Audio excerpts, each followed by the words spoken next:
who had lapped up these lessons like a sponge. Alice knew it all meant nothing. They were just excuses for doing exactly as you pleased. And looking at the bulging suitcases on the bed, it looked as if her father was once again doing just that. Panic enveloped her.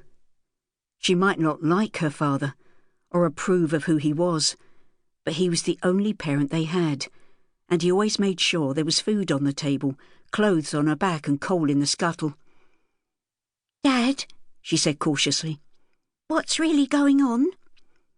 "Nothing to do with you," her father said gruffly, slamming the lid of one of the cases shut. "Please don't leave, Dad. I'm begging you," she said, her voice full of fear.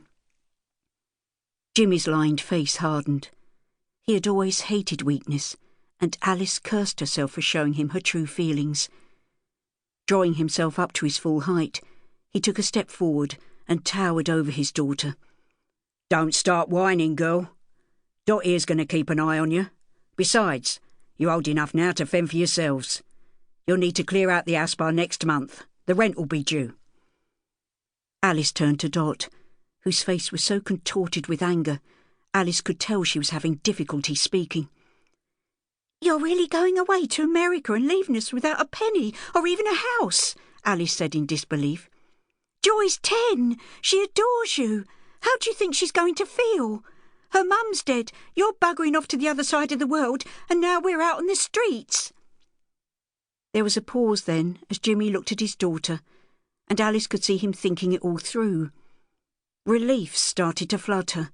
He was going to change his mind. He was going to be all right.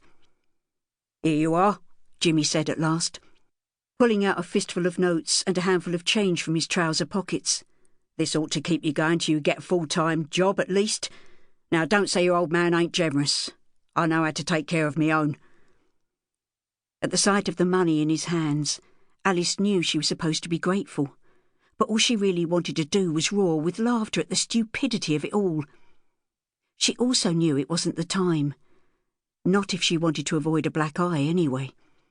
Instead, she took a step back and surveyed the man who was her father. He looked old, she thought. His cauliflower ears, scarred cheeks and broken nose made him seem more advanced in years than he actually was.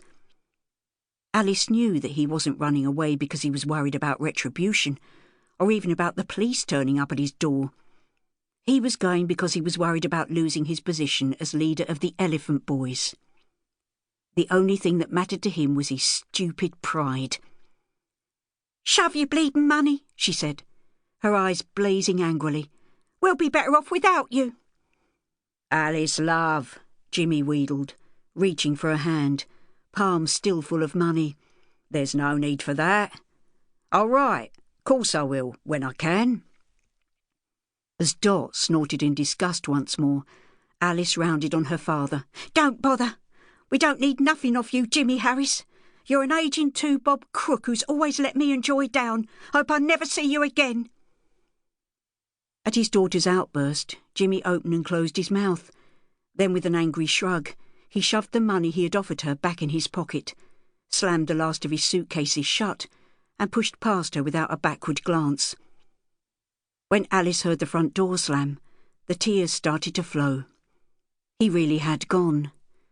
She might have hated him, but he was all she had. Her body heaving with sobs, Alice turned to Dot and whispered, "What do I do now?" Chapter 1.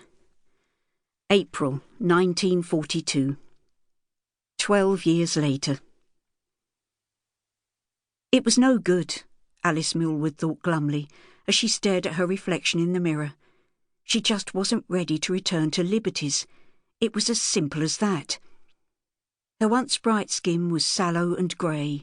Her forehead had more lines than one of Dot's string shopping bags. Her blonde curls looked weighted down by life, and the sparkling blue eyes she had once been so proud of looked dull and lifeless. Sweeping a finger under her eye, she pulled gently at the bags that hung like sacks of coal and shook her head in despair. How could she not have noticed how dreadful she looked? A cry pulled her from herself. To keep listening to this audiobook, I've left you a link in the description so you can do it, at no cost thanks to Audible's 30-day free trial.